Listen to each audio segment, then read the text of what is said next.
Guys, welcome back to our channel. అందరికీ happy Ganesh Chaturthi.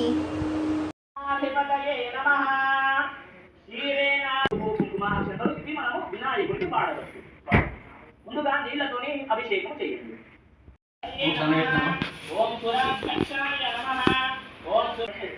తర్వాత స్వామి వారికి ఇప్పుడు పసుపు వినాయకుడు ఉంటాడు కదా, అక్కడ పూజ చేయాలి. ముందుగా నీళ్లు ప్రోక్షణ చేయండి. కవిం కవీనాముపమశ్రవస్తమం జ్యేష్ఠరాజం బ్రహ్మణాం బ్రహ్మ.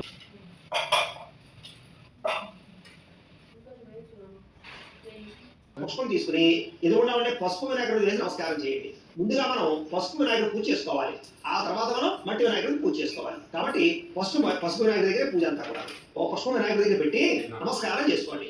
ఓం యశ్ ఓనామ రూపాభ్యాదేవి సర్వమంగళ తయో సంస్కారం సర్వతో జయమంగళం లాభస్తేషాం జయస్తేషాం కుతస్తేషాం పరాభవః ఏషామిందేవ రష్యామో హృదయస్థో జనార్దనః ఆపదాపహర్తారం ధాతారం సర్వసంపదాం జయ శ్రీరామ్. భూయో భూయో నమామ్యహం సర్వమంగళమాంగళ్యే శివే సర్వార్థసాధికే శరణ్యే త్ర్యంబకే దేవి నారాయణి నమోస్తుతే. ఈసారి కొంచెం అక్షతలు వినాయకుడు పూజ చేసుకోండి. పూజ చేసినప్పుడు ఈ చూపుడు వేలు కానీ చిటికిన వేలు కానీ పనిచేయదు. అంటే మధ్యలో 3 వేల కోసం తీసుకోవాలి. ఇలా తీసుకుని ఇలా పూజ చేస్తూ ఉండండి కొంచెం కొంచెం. ఓం శ్రీ లక్ష్మీనారాయణాభ్యా నమః, ఓం ఉమామహేశ్వరాభ్యా నమః, ఓం వాణీ హిరణ్యగర్భాభ్యా నమః, ఓం శచీ పురందరాభ్యా నమః, ఓం అరుంధతి వశిష్ఠాభ్యా నమః, శ్రీ సీతారామాభ్యా నమః, సర్వేభ్యో మహాజనేభ్యో నమః. అయం ముహూర్త శుభ ముహూర్తో అస్తు. ప్రాణానాయ 2 నక్షత్రాలు మీ ఆడవారి ఎడమ పక్కకు వేసేసేయండి. ఆడవారి ఎడమ పక్కకు వేసేసేయండి. ఎవరికి వాళ్ళు సింగిల్ గా చేస్తున్న వాళ్ళు మీ మీ మీ యొక్క నక్షత్రం వేసేసుకోవాలి. ప్రాణానాయమ్య ఉత్తిష్టంతో భూతపిశాచాః ఏతేభో మీ భారకాః ఏతేషామవిరోధేన బ్రహ్మకర్మ సమారభే. ముక్కు పట్టుకోండి ఇలాగా. ఓం అంగుళ్యాగ్రే నాసికాగ్రే సంపీడ్యం పాపనాశనం ప్రాణాయామితి సంప్రోక్య వృషభి పరికల్పితం. వదిలేసి మమ అనుకోండి. యజమాన్యస్య ఉపాత దురితక్షయద్వారా శ్రీ పరమేశ్వర ప్రీత్యర్థం శుభే శ్రవణే ముహూర్తే శ్రీ మహావిష్ణురాజ్ఞేయ ప్రవర్తమానస్య అద్య బ్రహ్మణః ద్వితీయపరార్ధే కర్పూరగౌరం కరుణావతారం సంసారసారం పుష్పేంద్రహారం సదా వసంతం విగ్రహవిందే భవం భవానీ సైతం నమామి మకారమాలా కలితారితారే కపాలమాలాం సంతరాయ దిగంబరాయ దిగంబరాయ నమో శివాయ నమో శివాయ కాళీంద్రాం గణపతి ప్రచరణ డోళాన్ పాహిన రూపతుతే త్రినేత్రలింగిన ఆనంద పూజన భగవాయ నమః నమః. త్వమేవ మాతా పితా త్వమేవ త్వమేవ బంధుశ్చ సఖా త్వమేవ త్వమేవ విద్యా ధనం త్వమేవ త్వమేవ సర్వం త్వమేవ దేవ ధానేంద్రాక్ష మనసేంద్రియేంద్ర భూతగ్రహావ భక్తి స్వభావ భూమి యజ్ఞ సర్వం పరస్మై నారాయణాయ సమర్పయామి. అచ్యుతం కేశవం రామ నారాయణం కృష్ణ దామోదరం వాసుదేవం హరిం శ్రీధరం మాధవం గోపికా వల్లభం జానకీ నాయకం రామ హరే రామ హరే రామ రామ రామ హరే హరే హరే కృష్ణ కృష్ణ కృష్ణ హరే హరే హరే రామ రామ రామ హరే హరే హరే కృష్ణ కృష్ణ హరే హరే హరే రామ రామ రామ హరే హరే హరే కృష్ణ కృష్ణ కృష్ణ హరే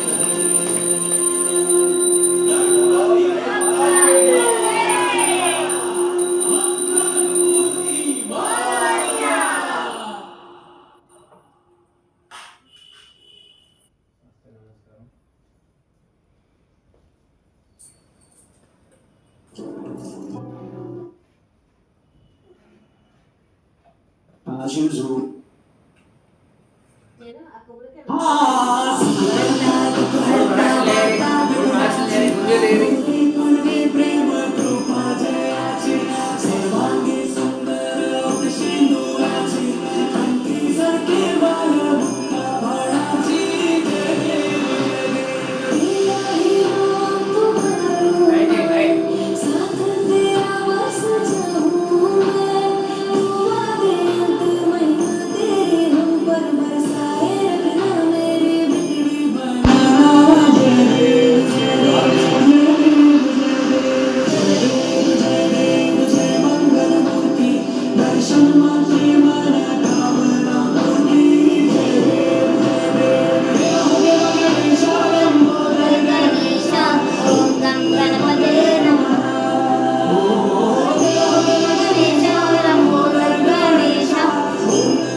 అందరూ కూడా కథ వినేవాళ్ళందరూ కూడా అక్షతలు పట్టు నమస్కారం చేయండి. శుక్లాం వరదరం విష్ణు శశివర్ణం చతుర్భుజం ప్రసన్నవదనం ధ్యాయేత్ సర్వవిఘ్నోపశాంతయే అగజానన పద్మార్కం గజానన మహర్నిశం అనేకదంతం భక్తానాం ఏకదంతం ఉపాస్మహే. అయితే పూర్వకాలం సమయంలో శౌనకాది మహాములందరూ కూడా సూతుల వారిని చూసి ఇలా అడిగారు, అయ్యా గురువుగారు, అయితే వినాయకుడు ఏ రకంగా ఉద్భవించబడ్డాడు, అసలు వినాయకుడికి ఏనుగు ముఖం రావడానికి గల కారణం ఏమిటి, అలాగే వినాయకుడికి గణాధిపత్యం కలగడానికి గల కారణం ఏమిటి, అలాగే ఈ యొక్క భాద్రపద శుద్ధ చంద్రుడు చంద్రుడిని చూస్తే నీలాపనందులు వస్తాయంటారు కదా, ఎందుకు వస్తాయి, కృష్ణుడు అంతటి వాడికి నీలాపనందులు వచ్చాయన్నారు కదా, ఎందుకు వచ్చాయి, వీటన్నిటికీ కారణం ఏమిటి, మాకు విశదీకరించి తెలియజేయండి అని చెప్పేసి గురువులందరూ కూడా గురువు గారిని అడిగారట. అప్పుడు సూతుల వారు చెప్పడం ప్రారంభించారు. చెప్తారయ్యా శ్రద్ధగా ఉండండి. పూర్వకాలం సమయంలో గజాసు అక్షంత వేసినట్ట డాడీ నాకు కనిపిస్తలేదు, చూద్దాం. ఎక్కువ పడుతున్నాయి అంటున్నాను. ఇప్పుడు కంకణాలు కడతారు.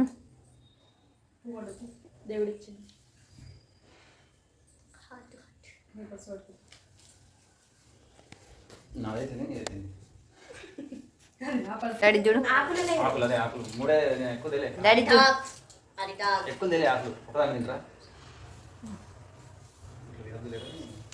మమ్మీ చూడు,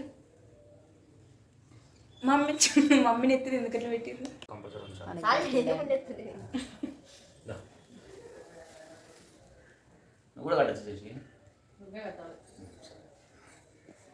ఎవరైతే ఈ వీడియో చూసి అంత పైకి